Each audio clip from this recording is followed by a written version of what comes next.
Meus irmãos, a paz do Senhor, um bom dia. Estamos aqui para a segunda parte do nosso estudo, intitulado Ética e Pragmatismo no Nosso Tempo, onde nós estamos analisando, e meditando nestes assuntos sobre a ética, hoje no nosso tempo, misturado com o pragmatismo. Eu quero fazer uma oração antes da gente começar. Senhor, em nome de Jesus, eu peço ao Senhor que nos dê graça, Pai, que nos ajude nessa meditação, neste estudo. Que o Senhor nos revele a Tua vontade, em nome de Jesus. Amém, irmão? Amém. Então, nós vamos continuar hoje. Nós terminamos, dando um exemplo de pragmatismo e dizendo que isso então é o pragmatismo. O que torna a verdade no pragmatismo, que torna a verdade, que essa verdade é boa, que é verdadeiro, são as consequências. O que torna aquela mulher do exemplo, vocês devem se lembrar, que torna ela boa e que torna ela o fato de ser boa, são as consequências dos seus atos. E nós nos lembramos então deste provérbio que tem em nosso meio, que diz que o fim justifica os meios. O cristão, a verdade é esta, não pode aceitar o relativismo. Por quê? Porque o relativismo, ele não aceita os valores absolutos requeridos pela palavra de Deus. A palavra de Deus, nós cremos, ela é a verdade insofismável, e não há como contestar esta verdade. É uma verdade absoluta. Ele é o Senhor. Mas o pragmatismo relativiza todas as verdades. O cristão crê que Deus é absoluto e exige do homem respeito aos valores absolutos. E que valores são esses? São pecado, salvação, conversão, comunhão, santificação, glorificação e outros. O relativismo não aceita valores absolutos em termos de moral e de ética. No relativismo, o certo e o errado são conceitos subjetivos. Nós vemos muitos irmãos, se aventurando no campo político em nome de um conservadorismo ou em nome de um absoluto, crendo, e eu creio que creem, que existe uma verdade absoluta, mas na prática eles relativam tudo, ou relativizam tudo, todas as verdades. Isso, no relativismo, as verdades, o certo e errado, são conceitos subjetivos. Nem sempre o que é certo para mim será certo para você, e vice-versa.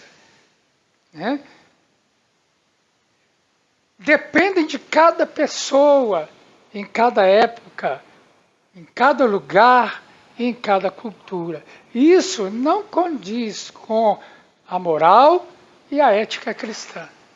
Ou seja, isso é contrário à moral e à ética cristã.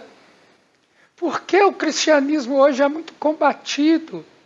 E via de regra, via de mexe, cita uma frase mais ou menos assim, que a cultura judaico-cristã. Por quê? Porque a nossa sociedade ela foi construída dentro dos princípios da cultura judaico-cristã, do cristianismo, onde há absolutos. E a sociedade atual não aceita esses absolutos. E por isso eles combatem o cristianismo. Veja o que diz o Salmo 1.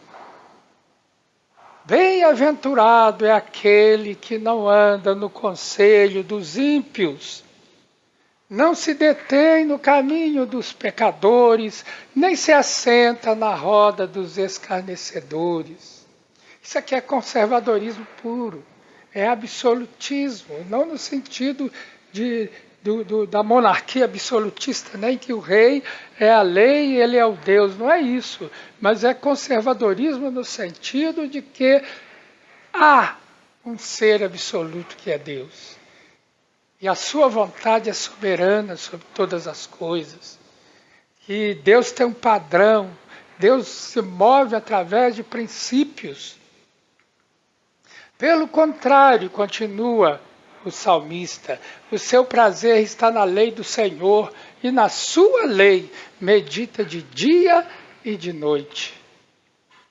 Ele é como árvore plantada junto a uma corrente de águas, que no devido tempo dá o seu fruto, e cuja folhagem não murcha.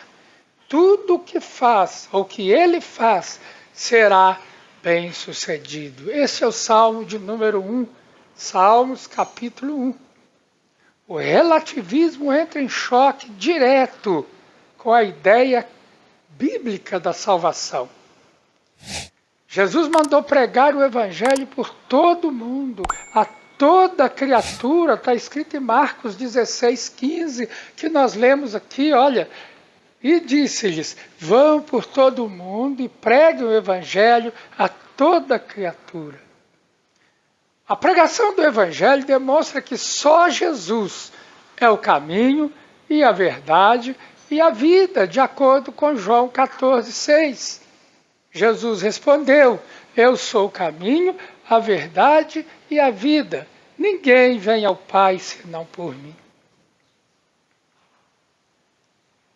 Pedro afirmou que no mundo não há outro nome pelo qual devamos ser salvos. Atos 4:12. O apóstolo Pedro diz, e não há salvação em nenhum outro, porque debaixo do céu não existe nenhum outro nome dado entre os homens, pelo qual importa que sejamos salvos. Pois bem, o relativismo leva certos líderes a afirmar que há ou não há salvação em outras religiões, credos ou seitas. Aos que dizem, todas as religiões são boas. Deus é amor e não exclui ninguém. É verdade, Deus não exclui ninguém, mas todos aqueles que vêm a Deus através de Jesus Cristo têm suas vidas transformadas. Deus não vai lançar seus filhos no inferno, dizem alguns. Certo líder, algum tempo atrás, afirmou com respeito à Bíblia que a Bíblia precisa ser atualizada. A linguagem da Bíblia não serve para o homem pós-moderno. Gente, isso é pragmatismo. Há também aqueles que relacionam tudo que seja contrário à sua opinião à religião.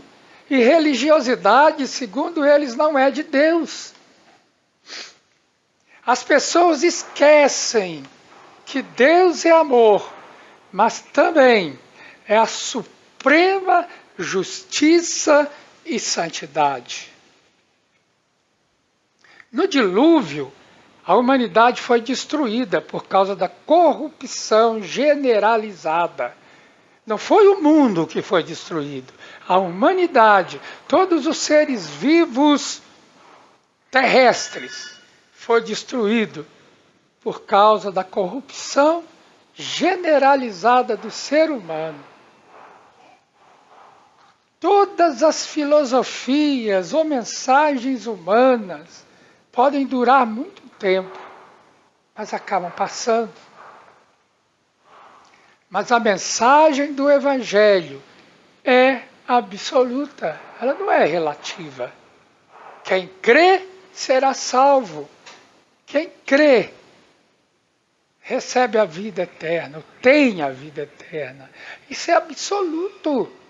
Ele não vai ter, ou talvez terá a vida eterna, ou quem crê, talvez seja salvo. Se Deus quiser, será salvo. Não é isso que a palavra de Deus diz. Ela diz que quem crê será salvo.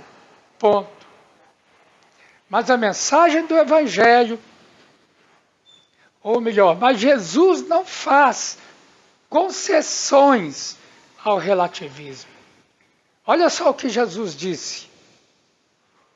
Quem não é por mim é contra mim. E quem comigo não ajunta, espalha.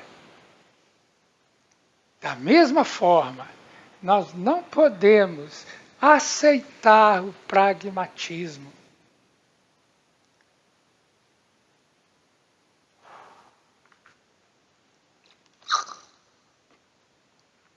O pragmatismo considera que alguma coisa é certa se resultar em utilidade, se der êxito, tiver êxito, ou proporcionar satisfação a você. Isso é o pragmatismo. Se alguma coisa te faz feliz, essa coisa é perfeitamente lícita, não importa o que seja. O nosso desafio é discernir qual pensamento ou ação contraria os princípios cristãos. Hoje, há muitas igrejas que estão adotando métodos pragmáticos, praticando o evangelho de resultados.